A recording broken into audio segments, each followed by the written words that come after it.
Saya sedih kalau bercerita ini. Ini curhatan seorang ibu yang mana anak-anak lain itu berkarir jadi PNS, jadi pekerja hebat semua. Tetapi saya justru menarik anak saya pulang untuk ngurus sampah. Saat ini saya melihat anak saya sangat lemah. Disitulah ada rasa sedikit menyesal kenapa saya harus menarik anak saya pulang ke Bali untuk peduli sampah. Sementara dari pemerintah aja selama ini tidak ada sentuhan buat kami pengelola sampah. Kenapa di luar bisa kok kita nggak bisa ya? Apa masalahnya kita sampai kita belum mampu merangkum menjadi sebuah solusi? Serius nggak pemerintahnya? Atau hanya sekedar untuk terpilih kembali?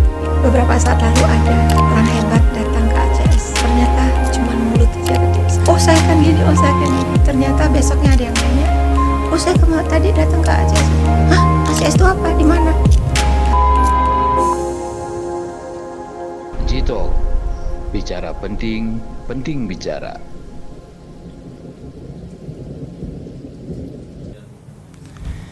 Morus, Nggih. Rajeng Semeng. Iya, selalu semangat pagi. Iya. Morus puniki, Morus niki kita undang ke G-Talk niki karena kemarin wenten dari rekan-rekan kita di Golkar, Morus sempat curhat lah, curhat ke teman-teman kita, ke kader-kader kita, menyampaikan permasalahan-permasalahan terkait pengelolaan sampah swadaya gitu kan nggih? Iya.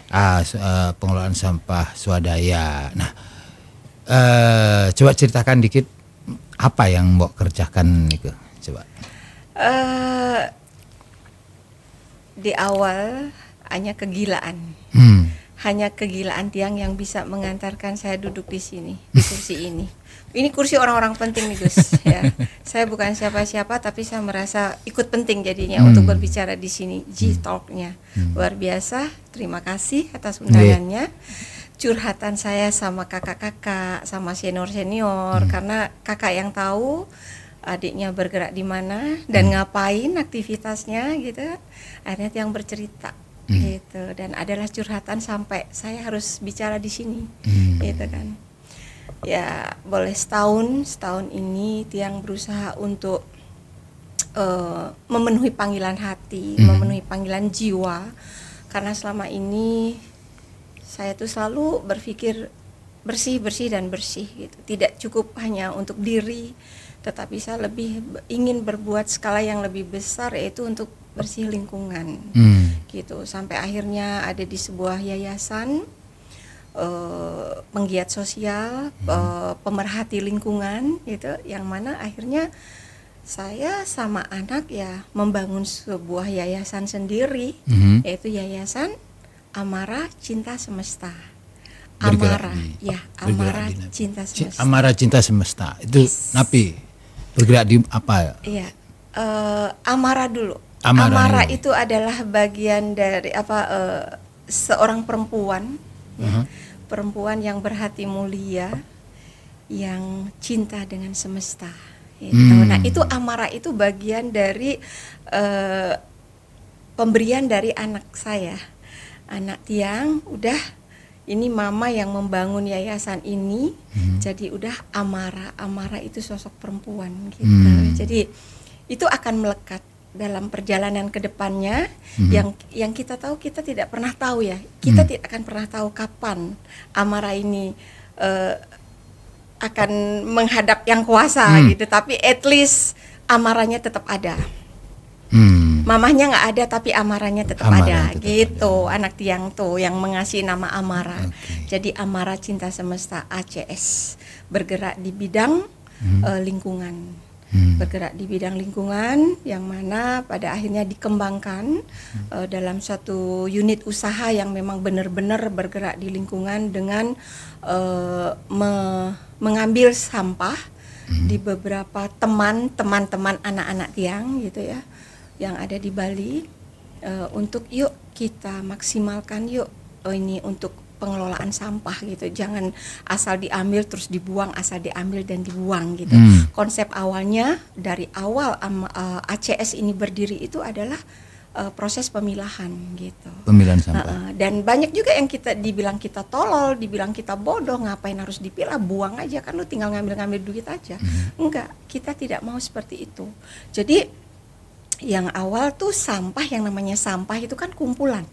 Kalau sudah dipilah, dia tidak akan menjadi sampah. Ya, poin sampah itu adalah 5 poin.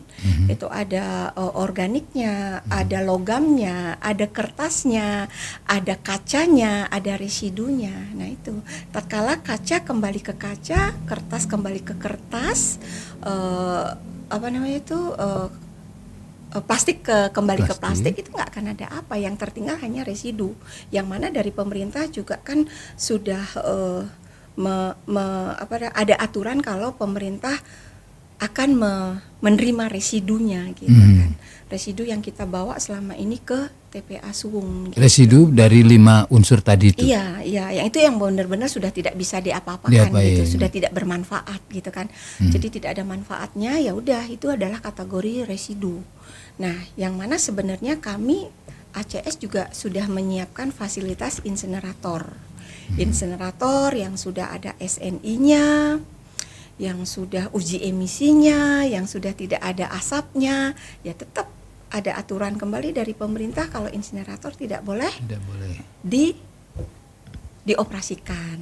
Ya jadi residu ya all out kita buang ke TPA bersama organik gitu.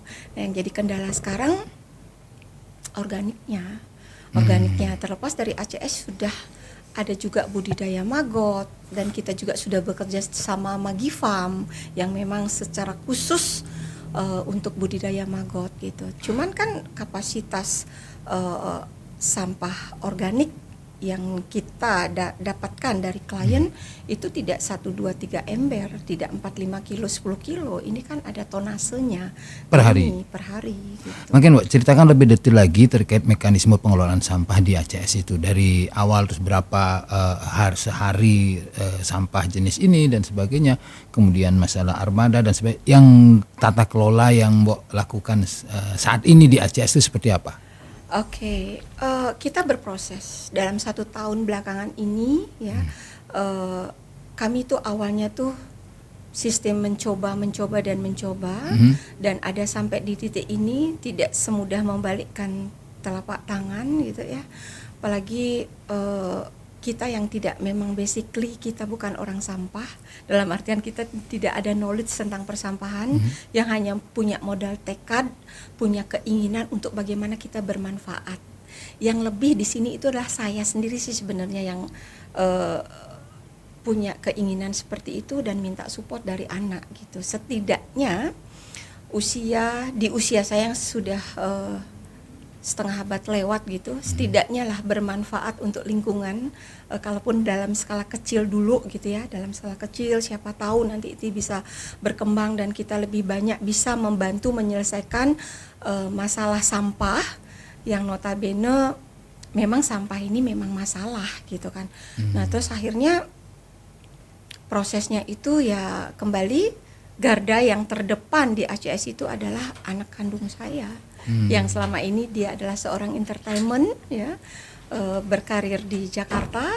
Sedikit saya buka tentang anak saya, itu dia seorang DJ ya, tidak hanya perform di Indonesia, di beberapa negara Asia termasuk Eropa juga dia perform, tetapi hanya panggilan seorang mama yang bisa mengantarkan anak ini untuk pulang ke Bali dan ikut peduli dengan Bali. Saya sedih kalau bercerita ini. Ini curhatan seorang ibu yang mana anak-anak lain itu berkarir jadi PNS, jadi pekerja hebat semua, tetapi saya justru menarik anak saya pulang untuk ngurus sampah. Untuk ngabdi di Bali. Ya, itu. Karena kepedulian dan karena dia bakti dia sama ibunya yang membuat dia harus ikut berjuang sekarang dengan masalah sampah yang terlalu konflik. Yang mana saat ini boleh dari kebijakan yang ada dari pemerintah tertanggal 1 April ini, kami berdua sudah 6 hari tidak tidur karena melihat tumpukan sampah di tempat kami yang kami sudah berusaha untuk mengelola sampah dari beberapa klien datang, kita sudah melakukan proses pemilahan dengan konveyor, yang mana plastik, yang mana cacahan, yang mana residu, kita sudah ikuti apa yang disarankan oleh pemerintah untuk membuang residu, tetapi tetap dari pihak pemerintah karena ada pengawasan yang begitu ketat hanya dengan satu tusuk sate, akhirnya harus kembali truk kami bongkar lagi sama anak-anak ya untuk biar bisa membawa residu ke TPA, ditolak lagi karena ada canang 2-3 biji. Ya seperti itulah. Maksudnya begini, bahwa makan mengumpulkan sampah itu kemudian dipilah. Nah, makin masalahnya sampah organik yang biasanya dibawa kemana ke residu sampah organiknya? Iya, yang organik itu sebagian kita cacah dan kita kasihkan maggot di ACS. Di ACS ada maggot. Kita juga budidaya maggot itu 10 tower. Ya, jadi dari pembibitan kita kasih makan, udah gitu kita panen apa segala macam itu sudah berproses dan sebagian organik yang datang ke ACS yang kita dapatkan dari klien itu kita bawa ke Magi Farm. Magi Farm itu memang yang memang khusus budidaya maggot. Nah, jadi sebagian lagi itu kita bawa kemana? Sebelumnya kemana? Berapa ton per hari? Hampir sudah mencapai 15 ton per hari. 15 ton per hari dan yang organiknya berapa ton? Nah, tonase itu berapa persen? Hampir ya 50%. 50%, berarti sekitar 7 ton lah. Ya, itu setiap hari sampah organik yang Ibu ngurus ini ya. Iya, kelola. Nah, sebelumnya sebagian dibawa untuk konsumsi maggot. Di ACS sendiri ada budidaya maggot. Nah, yang bisa dikonsumsi maggot itu berapa persennya? Mungkin sampai dengan 20% ya. 20% dari 7 ton itu 20% sudah bisa dikonsumsi oleh maggot. Artinya sekitar 1,5 atau sampai 2 tonnya bisa dikonsumsi maggot. Sisanya lagi 5 ton. Sebelumnya diapain? Dibawa ke TPA Suwung. Dibawa ke TPA Suwung. Nah, kemudian karena ada kebijakan per tanggal 1 itu sudah ini enggak bisa lagi dibawa ke sana. Tapi residunya bisa gimana itu? Kalau residu sekarang dalam yang masalah tusuk sate ini kan maksudnya apa? Nah itu yang masih ini ada banner ya. Tim kita datang ke TPA untuk membuang sampah residu. Ya, ada banner besar di sana. Kita foto ini yang hanya diterima di sana. Besoknya berubah lagi. Yang tadinya styrofoam itu adalah bagian dari residu yang bisa dibuang ke TPA. Nah tapi berikut ini sehari ini kemarin ya ada lagi banner kalau styrofoam tidak termasuk residu. Kita bingung jadinya.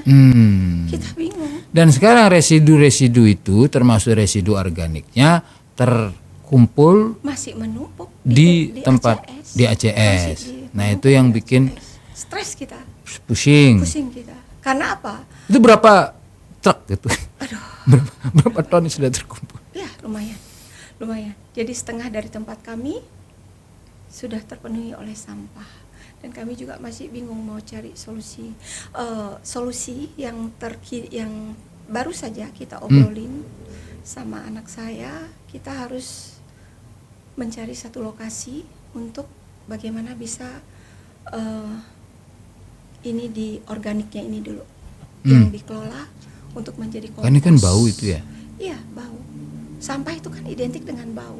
Iya. Cuman selama ini kami merasakan bau yang ada di situ tuh adalah bau khasnya sampah, bukan bau busuk. Karena setiap hari kami berproses. Kami tidak pernah mengendapkan yang namanya sampah di tempat pengelolaan sampah kami. Nah, cuman dengan kebijakan yang baru ini, jadi kita agak sedikit kebingungan, bukan sedikit, kita sangat kebingungan. Maksudnya dari belum ada arahan-arahan terkait ini dari pemerintah atau gimana? Nah, belum ada. Dari yang terakhir saya dengar dari Ketua DPRD Provinsi Bali akan digelontorkan dana sebesar 400 miliar ke Untuk salah satu kabupaten yang ada di Bali, Kelungkung saya sebut aja karena ini juga sudah viral, untuk pembuangan organik gitu. sampah organik. Iya. Dan baru saja Residu sampah organik ya. ya, seperti itu. Dan yang saya pikir yang saya anggap sedikit aneh dengan kebijakan dari pemerintah ini adalah tidak ada yang jelas gitu loh. Dalam artian mana yang residu, mana ini kok tiba-tiba berubah, setiap hari berubah. Kita aja yang bisa baca pusing. Apalagi anak-anak yang mohon maaf kalau berbicara sampah, berbicara swakelola kan tidak semua terorganize dengan baik. Ya mungkin saya bisa mengklaim diri saya ACS ini sudah sangat baik Lebih untuk profesional. mengelola, ya lebih profesional karena kembali di sini ada campur tangan anak muda yang belajar dan terus belajar dari YouTube, dari media-media yang ada, bagaimana melakukan pengolahan dan bagaimana prosesnya kayak gitu. Kita sudah terus mengupgrade diri untuk bagaimana bisa melakukan yang terbaik gitu. Kalaupun tidak banyak, tetapi dengan 15 ton per hari saya rasa juga itu sudah menjadi sesuatu yang mana kita selama ini tidak hanya main ambil sampah terus kita buang ke TPA, tidak seperti itu. Kita sudah melakukan proses pemilahan sebelum pemerintah menginstruksikan seperti itu. Itu sampah 15 ton dari Denpasar Iya, sama Denpasar dan Badung ya. Ya, ada beberapa klien. Semua itu restoran, kafe, hotel kayak gitu kan. Nah itu kan semua makanan semua yang dijual gitu. Ya. Iya. Complicated kalau berbicara masalah sampah, dan saya jujur saya tuh malas bicara. Saya lebih banyak berbuat dan berbuat. Ada beberapa kali teman media datang untuk mengajak saya bicara. Saya nggak mau, udah capek bicara, biarkan yang pintar-pintar aja yang bicara. Saya bukan pembicara yang baik. Saya adalah hanya seorang ibu yang saya ada di posisi di belakang anak saya, mensupport anak saya, dan saat ini saya melihat anak saya sangat lelah. Disitulah ada rasa sedikit menyesal kenapa saya harus menarik anak saya pulang ke Bali untuk peduli sampah. Sementara dari pemerintah aja selama ini tidak ada sentuhan buat kami pengelola sampah gitu kan. Ya, bersyukur Bali punya anak-anak muda seperti anak Mbok. Ya, Artinya yang peduli dengan lingkungan, karena sampah ini dampaknya luar biasa. Iya, betul. Penyakit. Ini kita belum enggak tahu apa ada survei nanti bagaimana setelah Dampak seperti Pak Aji Putuarte mengatakan nanti 2 bulan 3 bulan ke depan bagaimana penyakit-penyakit Data di rumah sakit ya. Iya. Data di puskesmas di puskesmas itu terdekat ISPA dengan dan masyarakat. sebagainya apa meningkat apa, ini kan dampaknya luar biasa sebenarnya nggih. Ya artinya Tian juga secara pribadi respect dengan upaya Mbok dan anak-anak Mbok untuk sebagai aktivis lingkungan mengelola sampah. Kita juga berharap anak-anak muda kita ini ya. Kenapa kita hadirkan Mbok di sini? Tujuannya pertama adalah untuk mengetahui, artinya begini, supaya masyarakat dan stakeholder terkait itu mendengar secara langsung keluhan aktivis lingkungan, pengelola sampah swakelola ini, tantangan mereka bagaimana, dan masyarakat juga paham bahwa di balik kebersihan mereka, di balik kesehatan mereka ada tangan-tangan yang penuh ini. Cinta. Cinta lingkungan. Cinta Ada, semesta ya. Ada tangan-tangan, ada hati, ada hati yang tergerak untuk bagaimana Bali ini biar bersih. untuk Bali ini. Jadi tetap menjadi satu destinasi wisata ya, Iya. yang katanya Bali ini adalah jendela dunia. Tetapi kalau begini kondisinya, kita nggak tahu. Saya juga nggak tahu apa yang akan terjadi dengan Bali. Ya. Aktivitas sekarang ketika harus mengalami kesulitan dalam pengelolaan residu itu, berarti dihentikan atau Tetap mencari hari ini? solusi. Hari ini artinya masih mengambil artinya masih mengelola sampah yang biasanya Mbok lakukan, kemudian ditaruh, disimpan di tempat Mbok sendiri gitu. Hari ini seperti itu. Masih tetap, karena Artinya setiap sebagai hari akan bentuk jawab tanggung tanggung jawab moral setiap hari kepada klien dan kita juga sudah ada kontrak yang kita sudah sepakati dan apapun bentuknya ini adalah profesional kerja.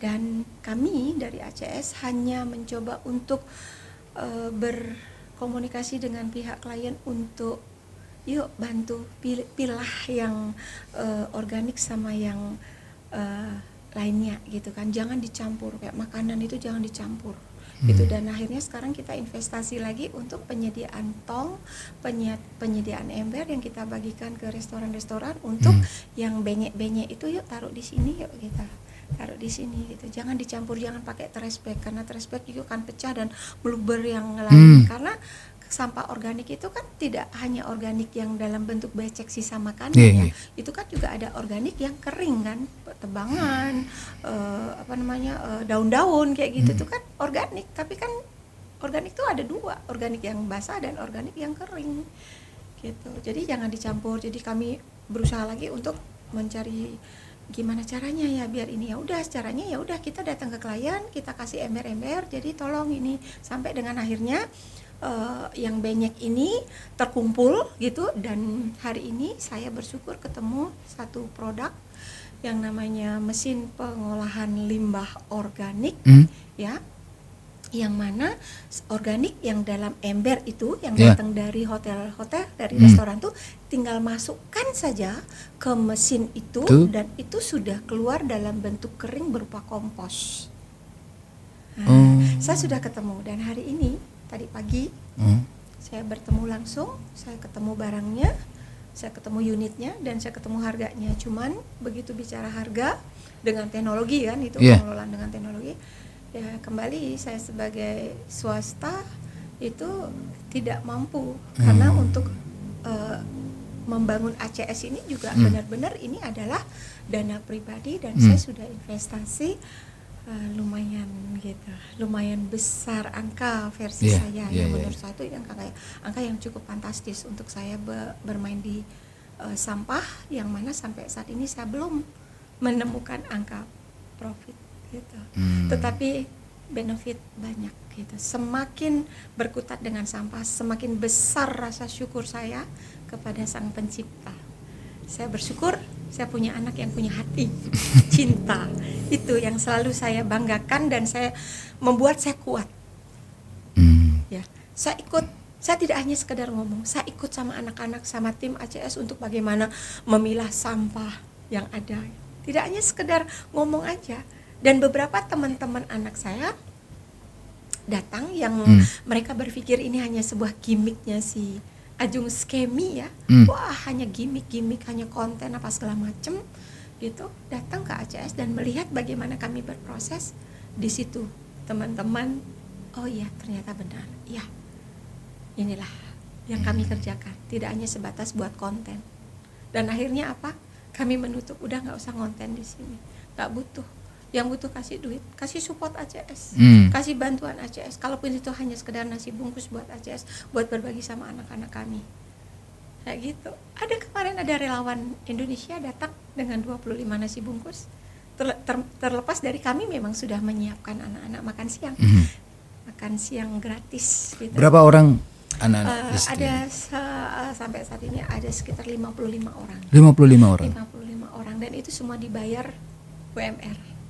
Pekerja sampah yang kita manusiakan, bukan sekedar pekerja sampah, mohon maaf, seperti kebanyakan di tempat-tempat lain 1.200, 800.000 mereka kerja. Kita tidak seperti itu. Benar-benar ini hati, makanya amarah, cinta semesta itu. Dia dengar Bu sudah berinvestasi sekitar 5 miliar ya. Dapat aja bocoran. Ya seperti itu ya kurang lebihnya. Ya semoga harapan saya sih gini, setelah podcast ini didengar, mungkin teman-teman pengusaha lain, ya para pejabat yang lagi memegang kekuasaan, yang bisa menurunkan bantuan berupa CSR, nggak usah kemana-mana, tidak usah mencari yang baru. Kami ACS kalaupun baru 1 tahun berdiri, kami butuh dana itu untuk membeli sebuah unit yang mana kami bisa memproses dengan nyata. Artinya unit yang tadi mesin itu menurut Mbak sebagai solusi Salah memproses satu solusi. residu itu. Yes, salah satu solusi organik dulu. Karena Solusi residu kan organik. masih bisa dibuang ke sungai. Hmm. TPA Sung masih menerima residu. Cuman yang saya nggak habis pikir kenapa ya residu itu kan akan menjadi tumpukan dan tidak ada pengurai. Dan itu butuh waktu tahunan, ribuan tahun untuk menghancurkannya. Padahal sebenarnya dengan organik masuk ke TPA Sung itu kan lebih cepat. Lebih cepat. Aduh, lebih cepat atau gimana? Tapi nggak ngerti saya. Itu orang-orang hebat yang bisa memikirkan itu. Saya hanya pekerja. Saya hanya pekerja sampah di sini. Gitu. Tapi analogi saya kok begini ya? Kok, kan kalau misalnya nih organiknya masuk ke sana, ininya lebih cepat. Iya. Lebih cepat. Tapi kenapa? Dan saya pernah mendengar ada anggaran yang T sampai T, tapi yang masuk ke situ enggak. Karena apa?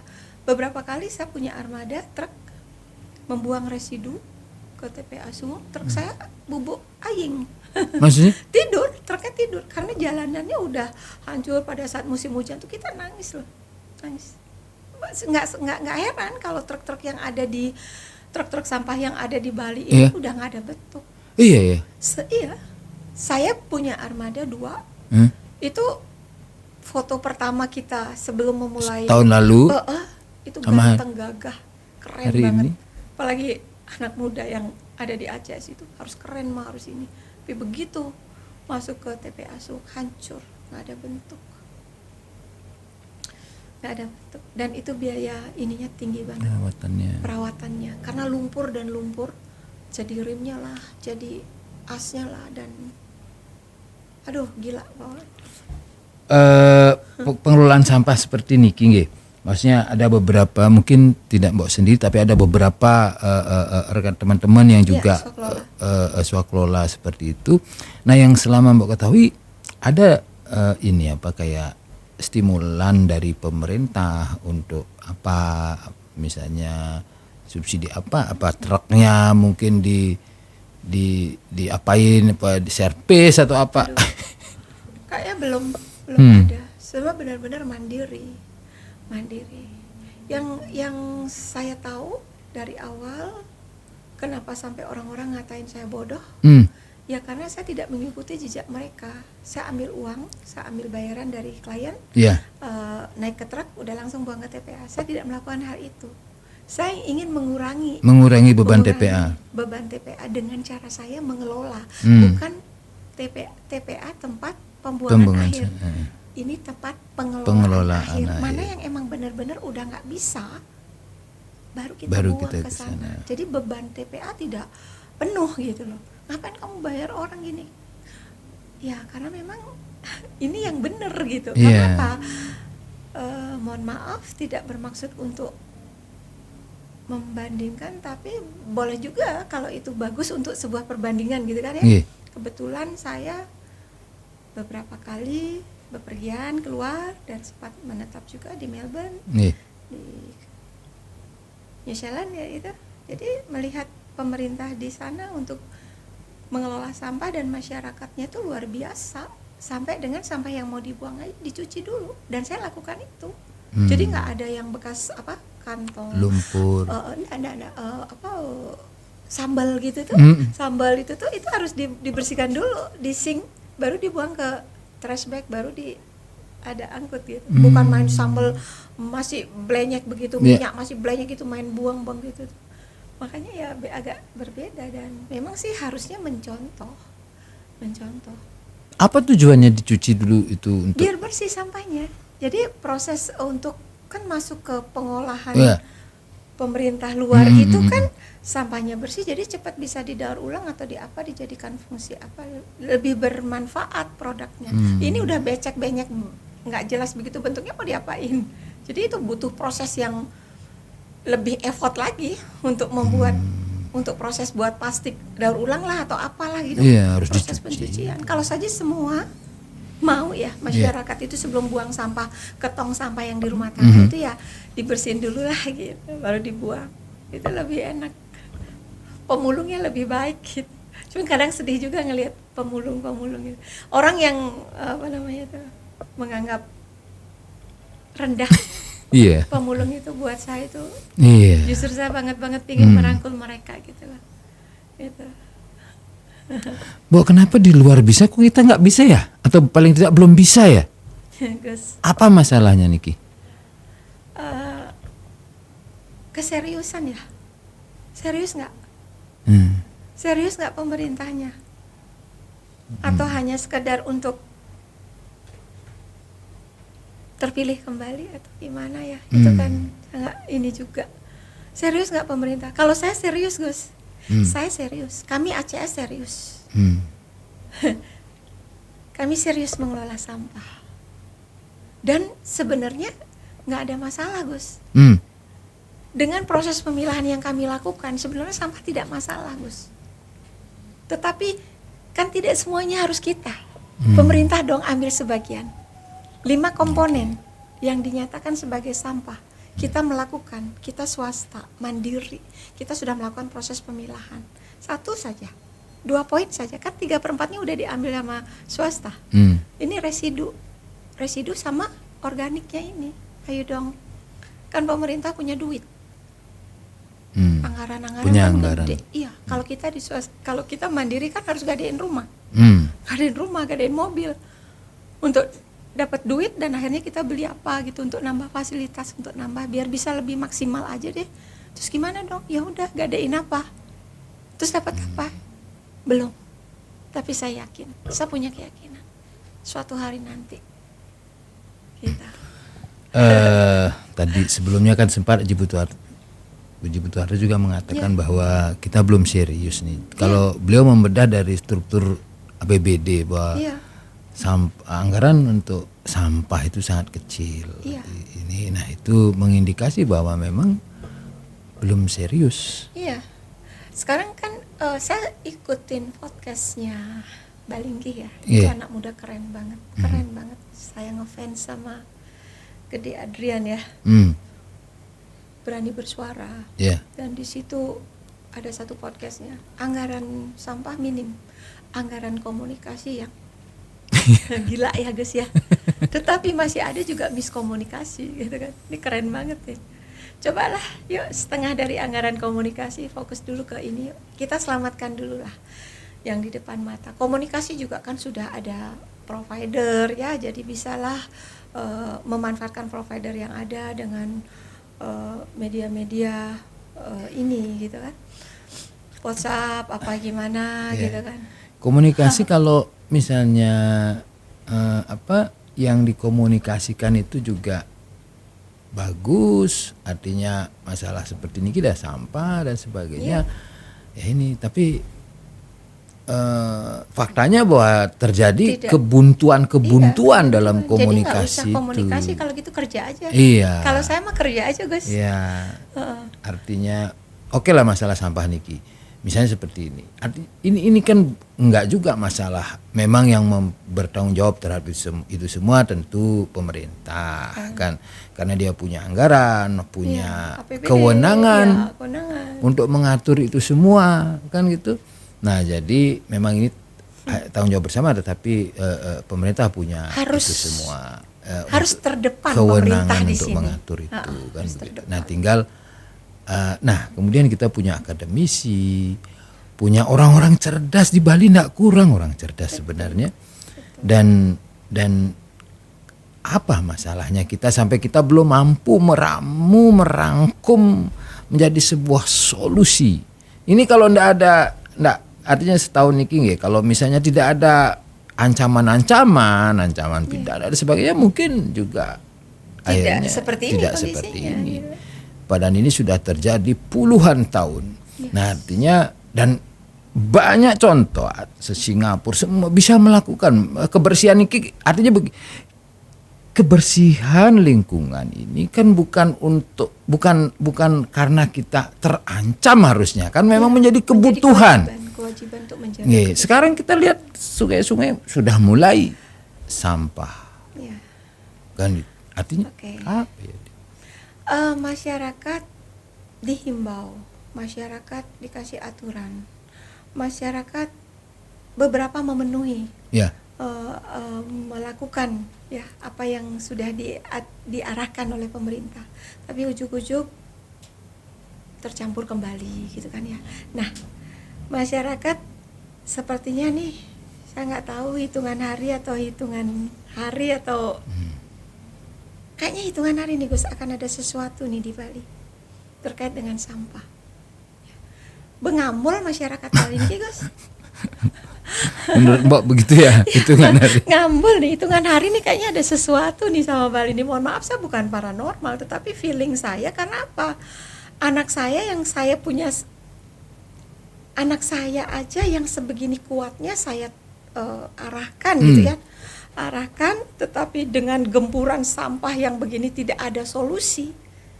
Anak saya juga sepertinya mau ngambul, dan saya sebagai seorang ibu tidak bisa ngambul, harus menguatkan terus. Nah, harusnya pemerintah juga jangan menunggu anak ini ngambul. Ayo, yang dibutuhkan anak itu apa? Iya. Harusnya begitu kan? Iya, harusnya begitu Gus. Yang dibutuhkan anak itu apa? Mama, kakak boleh nggak minta beli tong lagi? Mama, kakak boleh nggak minta dibeliin mobil lagi untuk pengangkutan ini. Wah, hitungin dulu kan nih anggaran nih bahasa pemerintah nih, pemerintah punya ini mamahnya punya kalkulator manual nih ya. Oh kayaknya bisa Kak, kayaknya ini bisa digeser ke sini. Udah beli aja dah tong, berapa butuh tong. Ya pemerintah juga harus menjadi seorang ini dong, buat anaknya jangan ngambul. Kalau anaknya ngambul nanti siapa yang ngerjain? Kalau masyarakatnya ngambul bodo amat. Supir truk ngambul nanti. Repot. Lebih kacau lagi nih. Ya. Ini bukan hanya saya orang kesekian.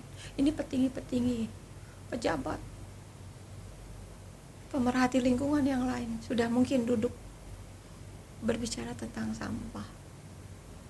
Dan saya pun bicara sampah lagi nih di sini.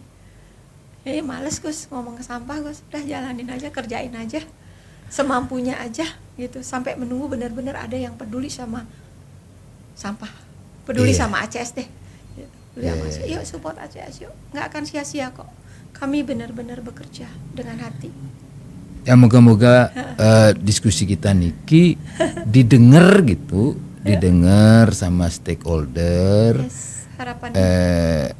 sehingga ya paling tidak mereka kumpulin pelaku-pelaku penggiat niki apa masalahnya, terus dipastikan ada solusinya, kan begitu. Seperti seorang ayah yang pang-panaknya sing ngambul kengken je pantes nih kagak subuh panaknya megaye sing runguang rambang gitu.